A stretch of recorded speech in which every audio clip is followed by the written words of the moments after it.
finally, isang Abarrientos na naman ang darating sa barangay. Kung hindi po siya ipipick ng Converge, kung hindi siya ipipick ng Blackwater, no? Po natin. Pero stick pa rin po tayo kay RJ Abarrientos, no?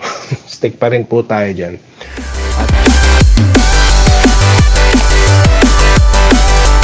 Season PBA Draft, Barangay Ginebra selects RJ Abarrientos, no? At yun na nga po, no, maraming nagulat, pero ako po pagkagising ko nakita ko hindi na po tayo nagulat kasi nga po siya po yung ating pinredict, no, na kukunin ng Barangay Ginebra, no?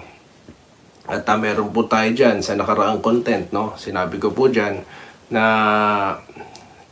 kasama po sa trade ito pong si Abarrientos talaga, no, ang pakay ni Coach Tim Cone. Bagamat meron po tayong kaibigan, no, na nag-comment na nagkakamali daw po tayo dyan, dahil nga po malaki daw po ang target, no, ni Coach Tim Cone at hindi guard, lalo na alanganin daw dahil 5'11 lang. Pero tayo sa ating sariling pag-aanalisa, syempre talaga pong obviously si RJ Abarrientos po talaga yan, at yung 1, 2, 3 picks po talaga is very predictable po talaga, no? Katulad nga yan nasabi natin kanina, or hindi pa yata, na si Justin Baltasar ang first round pick, ano po, at ang second po dyan si Cedric Fairfield, no? At ang pangatlo nga, ito pong si RJ Abarrientos, ayan, na nirepresent po ng no other than his uncle, no, Johnny the Flying A Abarrientos, no, na para po flashback.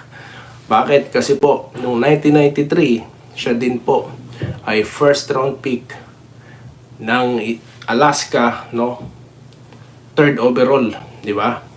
So parehas na parehas. At syempre sa Ginebra din naglaro dati, no? Naglaro din po, may pagkakataon na nakapaglaro si The Flying A Johnny Abarrientos dyan sa Barangay Ginebra. Kaya po ayan, mga second generation ano po tayo, no? Second generation players na ulit, no? May Aguilar ka, may Abarrientos ka, at sinasabi nga po nila maganda pong tie-up dito kay Scotty Thompson. At well, bakit po kinuha ng Barangay Ginebra, no? Ito pong si RJ Abarrientos. Ang dami pong nagulat di ba? At ang expected nga po nila it's either Kai Balungay or si Keelan Tiongson, ano po. Kasi nga si Keelan Tiongson, no, bumalik galing Amerika yan At syempre talagang basketball ang gusto niya ngayong i-priority, no? At ito naman pong si Kai Balungay is a big man, no? Something na kailangan daw ng Ginebra kasi nga na-trade na nila si Sistan.